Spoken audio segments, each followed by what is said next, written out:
Hello and welcome to my new video, which is based on the inverse of Z transform, as I told you previously also.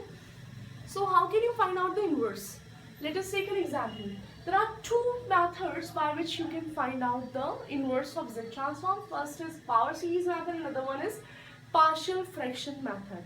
In power series method, you have to suppose your Z or the value of function as something.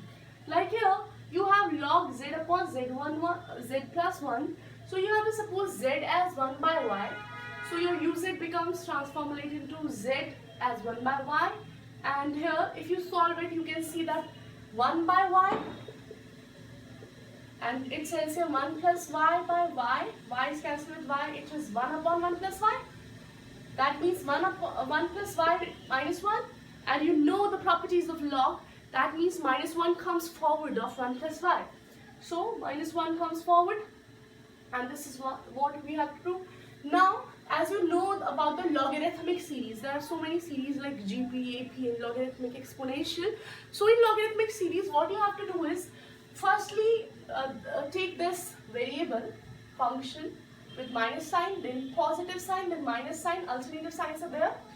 With the increased power of function, divide with its power coefficient, okay?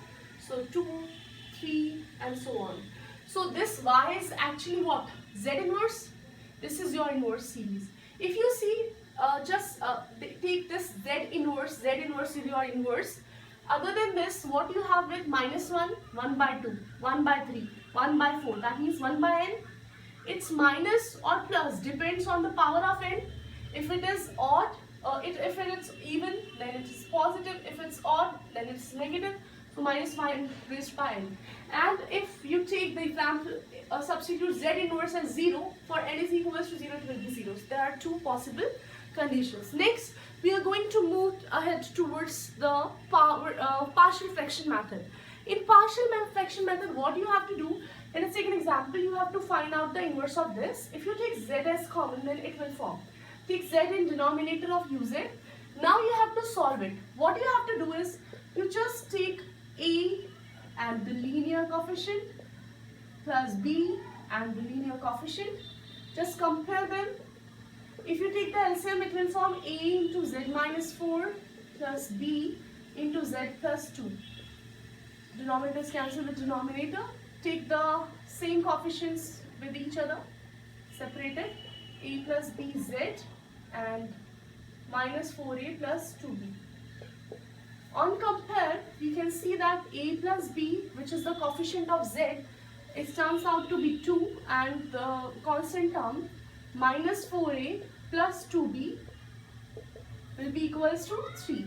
If you multiply this with 4, 4A, 4B, 4 2s are 8, then by addition, elimination is used. Okay? When you add these, then 4Z is cancelled with 4A, 4 is cancelled with 4A, 6B is equals to 11, B becomes 11 by 6. I hope you understand. Now put the value of B in this place. If you place this, A plus B, which is 11 by 6 is 2, A is